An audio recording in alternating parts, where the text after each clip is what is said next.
Roots of the Science podcast with your girl, Anne with an E. Hello, everyone, and welcome to another episode of the Roots of the Science podcast with your girl, Anne with an E. As usual, another friendly reminder that if you want to start your own podcast, I highly recommend using Buzzsprout as a podcast host. And there's a quick and easy way for you to start by clicking in the show notes. You'll find a link and you will also help support the show. Now, let's get into today's episode. My guest is Rivoningo Khosa. She's from Limpopo in South Africa and now based in Johannesburg. In this episode, we learn how she got into the field of geology through the help of a friend, and 10 years later, she hasn't looked back. Currently, Rivoningo is a PhD student in geology at the Human Evolution Research Institute, otherwise known as HERI, at the University of Cape Town. Her research work is a continuation of her master's research that focused on trying to understand the erosion of fluvial systems in South Africa, particularly in the arid region. Tells us more about this work and its importances that link with some of the United Nations Sustainable Development Goals. We also dig a little bit deeper and we find out more about the field of geology and some of the best part for her being in this field, which is more than working in a mine. Lastly, Rivoningo opens up and tells us about a moment during her early academic career where she failed and had to start her degree from scratch. She touches on how her family has been so important in helping her reach this stage of her life. So to find out about all of this and more, tune in.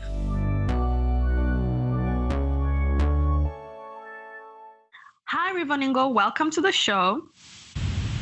Hi, Anne. Thanks for having me on your show. It's a pleasure. I'm really excited to talk to you and for everybody else who's listening to just get to know about you. So tell us a bit about yourself, your age, where you're from, where you're based right now, and what you're currently doing. Okay, so I am 27 years old, going on 28 later in the year. I'm from a small village in the northern parts of Limpopo called Nyavani, in South Africa. I'm currently pursuing a PhD qualification in geology at the University of Cape Town, but I'm currently based in Johannesburg. Oh, lovely. So before we get to know about your science and everything else that you do, I just want to get to know you away from the science. I know that, you pre-COVID, you used to spend a lot of time at church, and now, like many things, everything has moved on online. So how has that transition been for you? Is it the same, or do you feel like there's that thing that's missing? In the very beginning, it was different. I've always watched YouTube church from international churches, but our church was just ours. I could get to sit in the seats. I could just fellowship with people next to me, my friends, my family.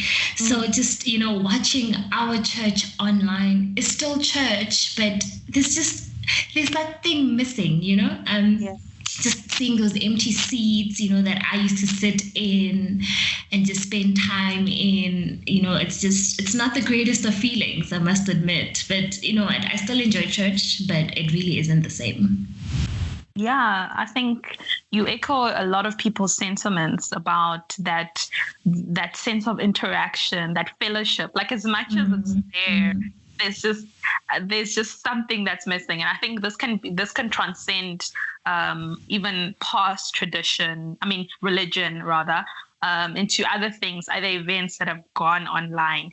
There's that element of where you connect. I think as much as we are connected, we aren't really. It's not the same. We used to do this thing at our church where we would have like a minute of connection, literally just saying hi to everyone around you, giving hugs and everything.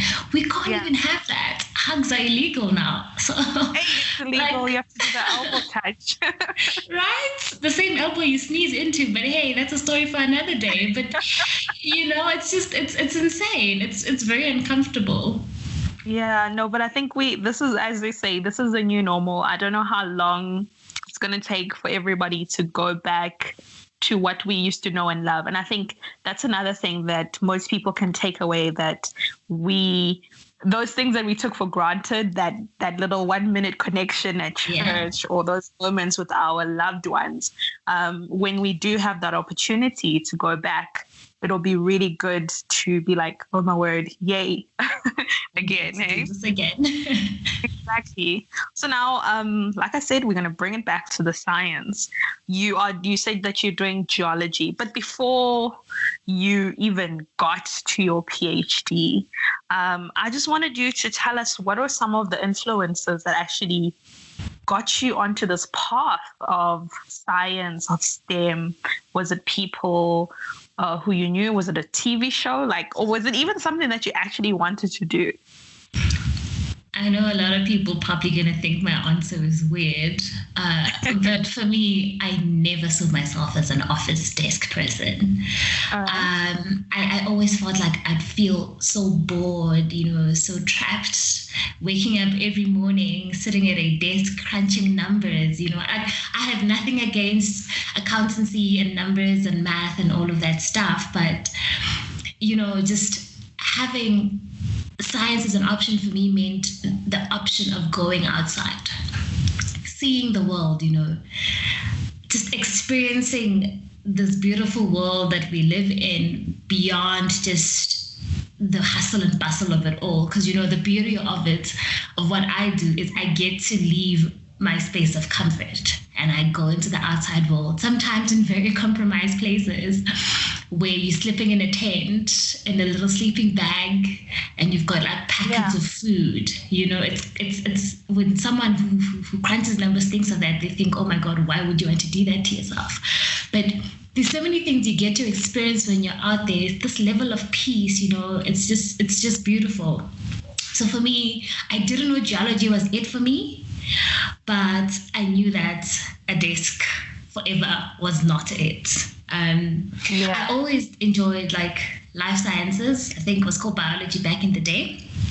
And I always thought I'd end up as a geneticist or something. I was very interested in genes and things like that when we got to that section in high school. Right. So in my head, I was like, I'd be a geneticist. Awesome. So I always made sure that with my subjects in high school, I made sure that there were science-related subjects so that whatever direction I ended up with, it would be in science. And so I applied to university and I got to Wits and I was supposed to register. I remember it was the 15th of January 2010. And I was sitting in that queue, time to register. So the thing is that Wits, you apply for a general BSc, and then when you get that registration, you get to choose which one you want to do. So I sat in the queue. I'm like, oh my gosh, I didn't know this at the time, that I had to then choose when I get to the queue. And I'm like, oh, options. Do I really want to do biology? And then this thing kept saying, choose geology. And, and you know what? I chose geology. And 10 years later, here I am, PhD level. Wow. So you had how? Okay. I know, right? Was there a show? Did you even know what you were choosing? Let's start there. Did you even know what geology was? I had a friend, we're still friends. I had a friend, she did geography in high school. I didn't. So I was really far off. But then I found out that I didn't have to have done geography to do geology, which was a plus, because just math and physics was it. And so my friend used to say she wanted to be a geologist. And I had an idea of what geologists did. I knew geologists worked in the mines, but that was it. My knowledge of geology was based in studying rocks in the mines. There wasn't any other stuff relating to geology besides rocks and mines. The idea of mines really scared me. But I was like, that whole thing, if it doesn't scare you, it's not big enough.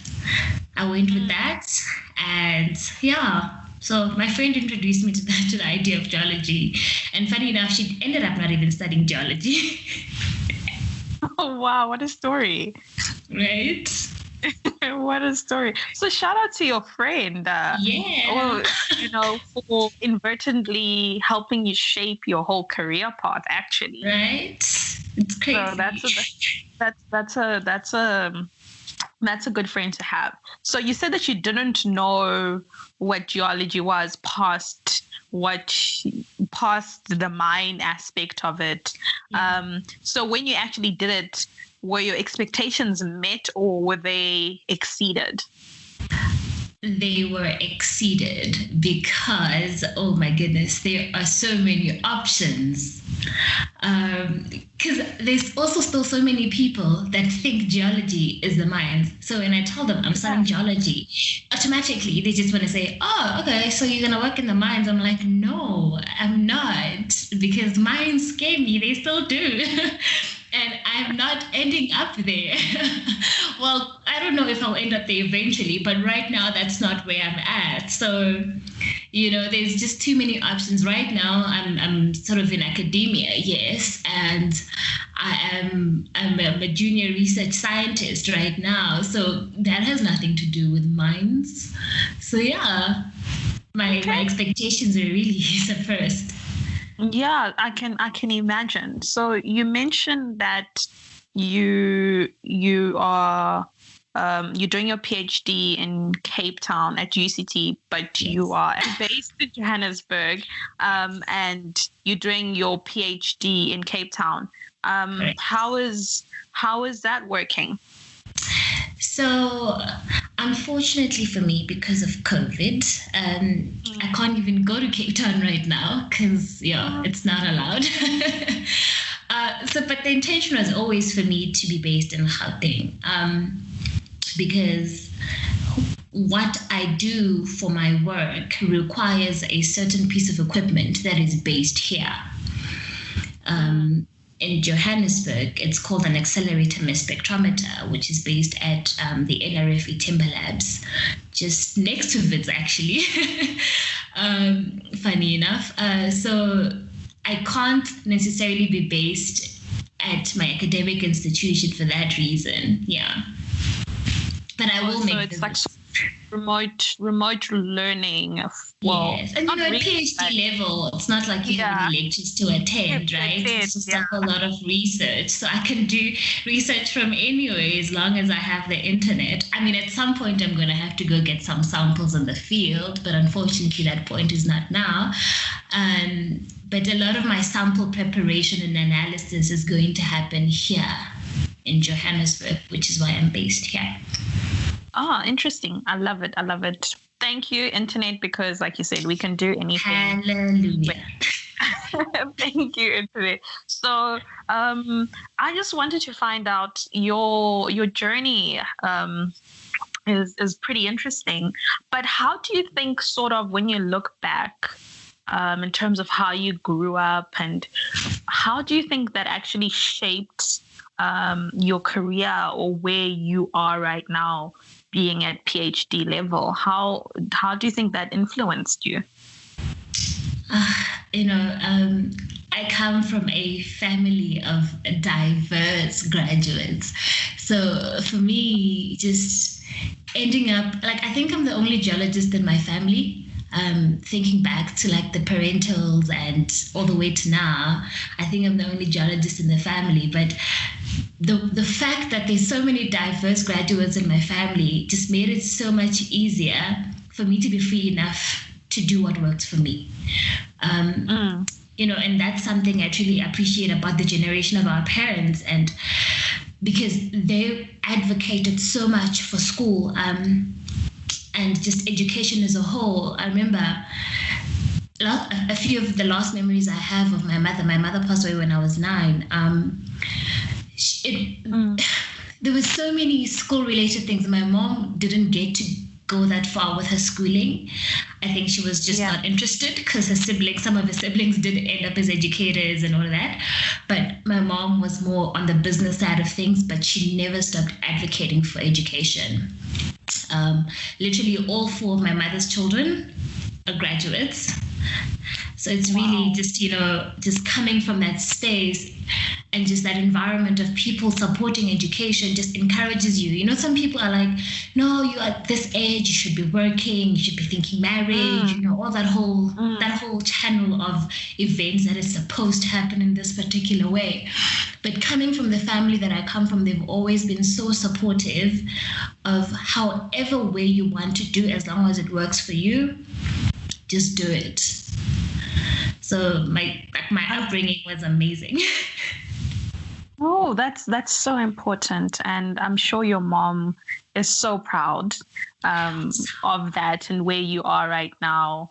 And like you said, of all your other siblings who are all graduates, I think it's really beautiful that to have that support, that family support, to be engraved, because not many people have that luxury. And I think it's something that sometimes we take for granted, that some people actually get told, hey, after your 3-year degree, go and work. So to be able to have that support from family, or to be able to see how important education is so crucial. And I love that you had that. Yeah. And with that being said, it's propelled you to your PhD. You said you're doing your PhD in geology, and your research focus is on trying to understand the erosion of fluvial systems in South Africa, particularly in the arid region. Can you just tell us a bit more about this work and how you got into it and why it's so important? I feel like this work sort of fell onto my lap. I was on my way back from a field excursion in my honors year, from spending 10 days on beach sand with horrible water. I was exhausted, eating a pack of 2-minute noodles every day. Oh, shit. Oh, the memories. It was not the greatest, but it was on an island, so that was fun. And we literally driving back into Johannesburg, and who is now my colleague, he sends me a text, a WhatsApp. He's like, Itemba Labs has these masters projects, they're fully funded, it's about isotopic work. And I'm like, oh no, I hate isotopes. I do not like anything about isotopes. I never liked isotopes in undergrad. And so he sends me this WhatsApp, and I'm like, you know what, before I knock it, let me find out more about it. And he sends me a little bit of little documents and images about what exactly it was in general, And then I read up on about it. And by the time we got back to campus, I knew I was sold. Because it wasn't as intense as I thought it would be. So I ended up doing my master's. My master's focused on studying or investigating the erosion rates of bedrock along the Vaal River in the Vredefort Dome, right? So I do that. And we finished that. Yay, I've graduated. Then I end up sitting at my desk, I think about 6 months later, because I completed my master's about 6 months later than I was supposed to. Okay. And I started asking myself, what's next, Then my Itemba Lab supervisor then lets me know that there's a possibility of a PhD project if I'm keen. So obviously I find out first what it's about, and I find out that it's pretty much a continuation of my master's in a sense that the Vaal River sort of flows into the Orange River. So it's like the largest tributary to the Orange River. So I'm just having deduced the erosion rates for that particular part of the Vaal River. We sort of want to check or investigate whether the same rates can be found in the same river basin, technically, in the Orange River. So it's sort of the same idea, using the river that continues into another river and seeing if this whole thing is just the same as you go along, and what other contributing factors that may not necessarily have played a role in the Vaal River that maybe play a role in the erosion of the bedrock on the Orange River. Interesting. That's so interesting. And yes, sorry, you can go on. Just thinking about the importance, I think this is a very perfectly timed question.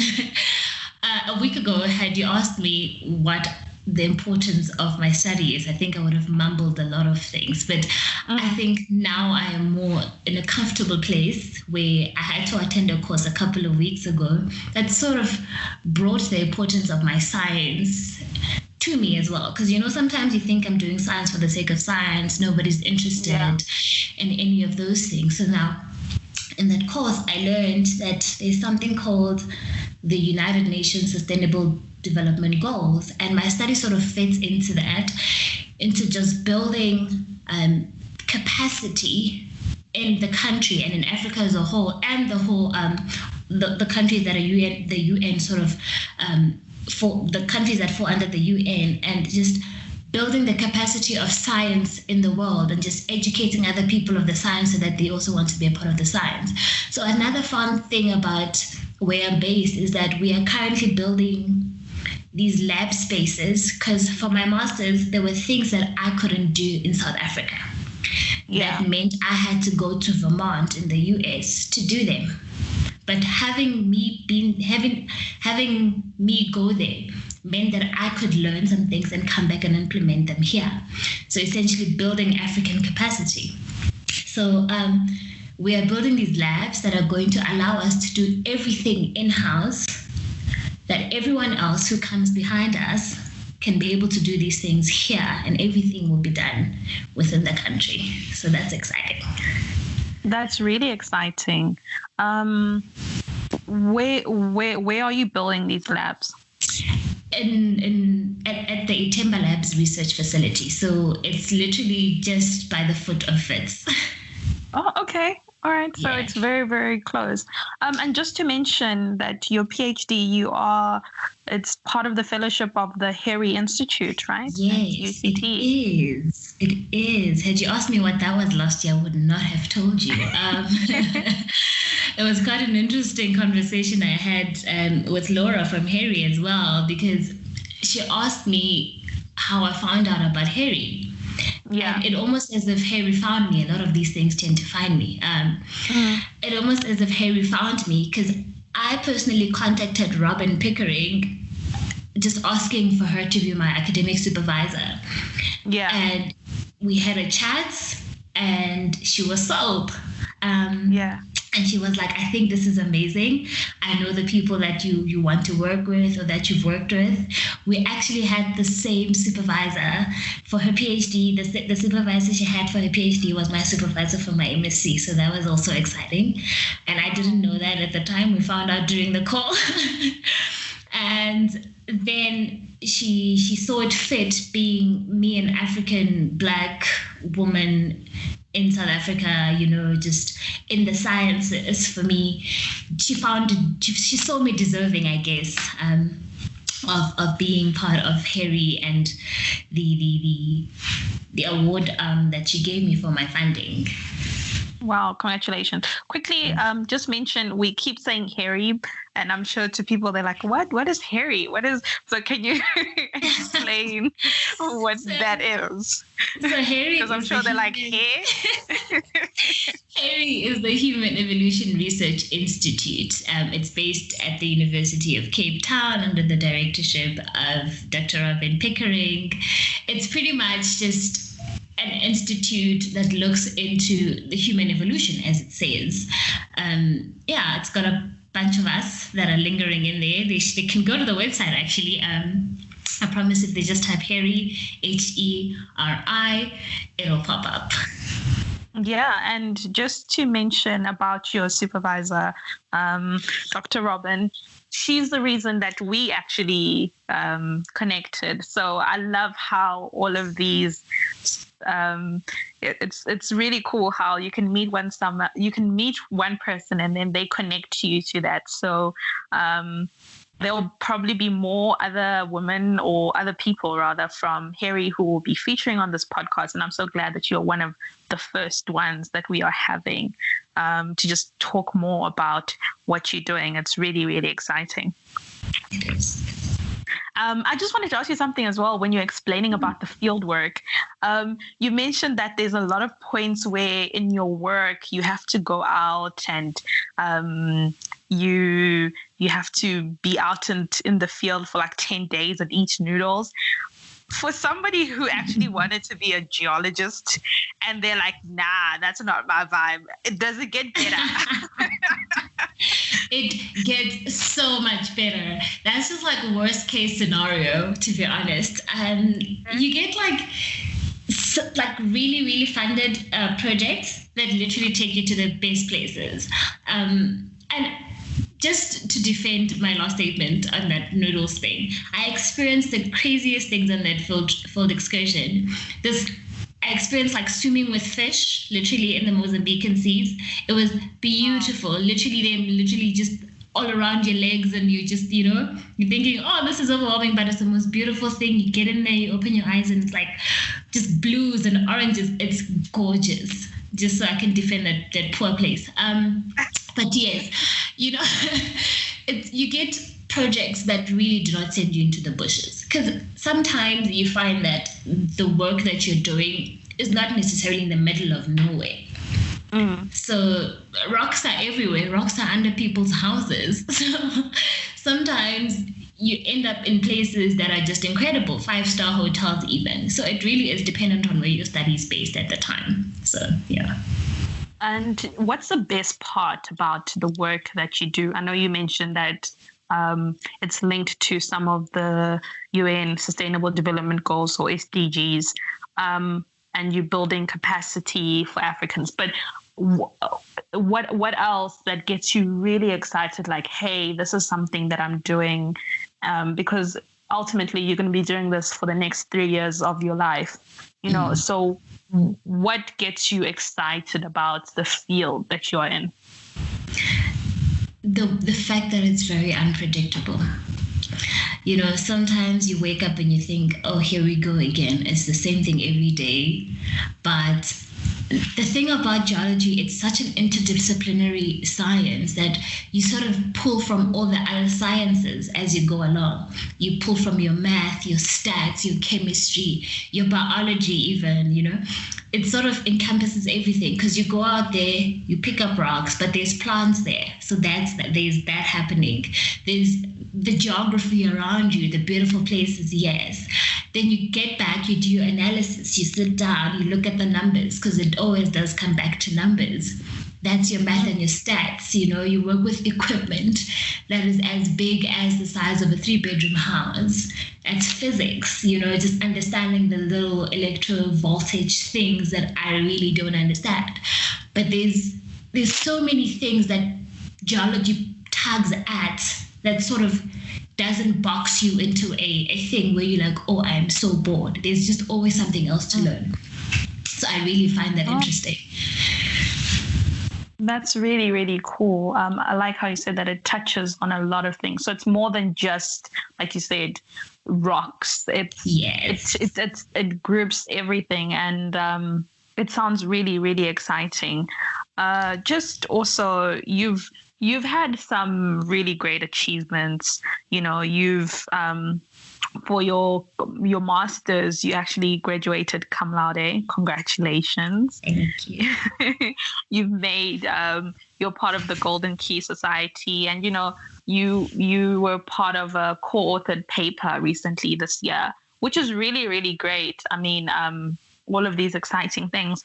But I think as a person who achieves a lot, we don't get to mention it, but failure is also part of the process. And I think as much as you are successful, some things don't always go right. So I know that you had a story where while you were studying, you actually got excluded. So would you mind sharing a little bit about that story and how you overcame that? Because clearly that did not define you, because you are a PhD student now. Yeah.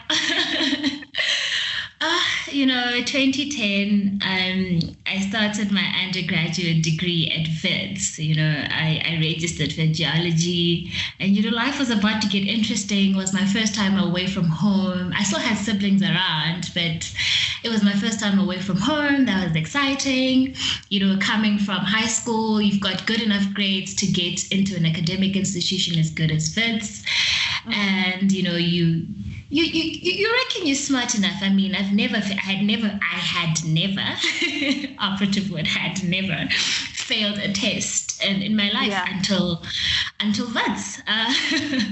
So to cut a long story short, really, I had to repeat my first year chemistry, and that was a prerequisite for geology too. And I repeated it when I tried to get back into geology. The year after I repeated it, I was told there was not enough space, because geology is such a sort of limited study, like a qualification, because they have to think about how many people they're able to take into the field, think about the numbers, accommodation, all of that stuff. So I did not get back into geology after that. There was just no space for me because I had failed. So they had to take first preference to everyone who had passed. My third year at Wits, my third year being there, not academically, just it really feels like a blur now, because from the onset, I knew that I did not want to be there anymore because I was not doing what I wanted to do. I didn't get back into geology. I had to figure out what the next step was. I remember ending up doing psychology. Wow. Right? And the philosophy of science, just trying to kill time that year so that I could try and get back into geology again, hoping that they would have space for me the next time I tried. But I knew halfway through that year that 2012 was my last year at Wits. I really just, you just wake up and you just zone yourself into being there, but you didn't want to be there. And I really made very little effort to stay there, to be honest. And then my grandmother passed that year, and that was a whole stumbling block on its own. Sorry. Then at the end of that year, I got academically excluded. I knew it was happening. I remember speaking to my brother about it halfway through the year, and he was like, "It's okay. I understand. Failure is normal. You've acknowledged it at least. Let's try and pick ourselves up next year." My brother was amazing. And about a week after I got the letter of exclusion, I picked myself up and, I moved to UJ, got some credits along the way because there had been some stuff I had passed. And here I am now, literally PhD level. Right? Amazing. I love that. And your brother, like you said, he was great for acknowledging, for supporting you. Yeah. And I think sometimes when we get to varsity, there's that weird shift that isn't spoken about a lot. That it's you come from, shift. Yeah, you come from high school and you think you are the smartest and you know everything, and then chemistry has all shown us things. Even I have my story of chemistry. No, mine is stats. Actually, mine is statistics.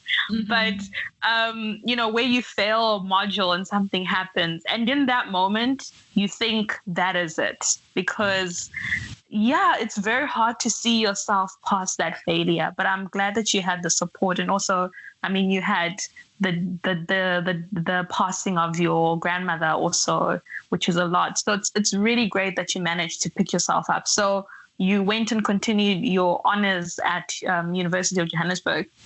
No, I started from scratch. First year. I went to first year. Like I said, I got some credits along the way, but I went to first year. Because some of the things that Wits does at first year, UJ doesn't, and some of the things that UJ does, Wits doesn't. So I had to pick up some first year modules along the way I literally started from first year. How was that mentally, like going backwards? For me, the change of environment was a big deal for me. It was really good. I know it was just down the road, but it was a big contributing factor towards the person that I am today. It was a humbling experience, I will not lie. And just, being in class with people 3 years younger than you, but it's university. No one is ever really whatever age is supposed to be in any case. I literally just got to UJ and did what I had to do. I knew that failure was not an option anymore. I needed to get myself back into some sort of system that worked for me. I felt like I had lost 3 years of my life, but I had also gotten a second opportunity to try again. And I was not going to take that for granted at all. So yeah, I started first year. I didn't do geology 1A because I had got credited for that. I didn't do your stats, your calculus. I fortunately didn't have to do chemistry because I had eventually passed it at Wits. So I picked up geography, and then I started joining the geology group in the second semester. That's when, so pretty much just started first year again, but with a little bit of skipping that, skipping this, and I had a whole lot of time in that first year because I didn't have to do a lot of the other things that the others had to do. Wow, I love your story. It's fantastic. It's the ultimate comeback kid. Like you came back. You came back. Yeah, out here cum laude. Who would have ever thunk it? I love your story, and thank you so much for sharing your story, because I know sometimes there might be somebody who's probably listening and they're an undergrad, and especially in this year of COVID, a lot of students are probably going through a lot. I can't even imagine how it must be for people who are still trying to learn online. That must be, especially if you've never done it before. Right. It might be a completely different shift. Yeah. And it's some people might have to repeat and they think this is it. But I think you just sharing that story is just testament to that. It's not over until you win. And you won. And you win big. Yeah, and you won. So thank you so much for that. And just to wrap it off, while we're on that momentum of inspiring us and motivating us, what advice would you give to somebody who is in the STEM field generally, or just somebody who wants to get into your field? Oh, wow. Like everything in life that you want, you have to work at it. There will always be stumbling blocks. Some people have it easier than others. It doesn't take away from your experience because every story is different. There's really no formula of getting life right. You just have to take it one day at a time, really. You cannot, under any circumstances, compare your journey to anyone else's.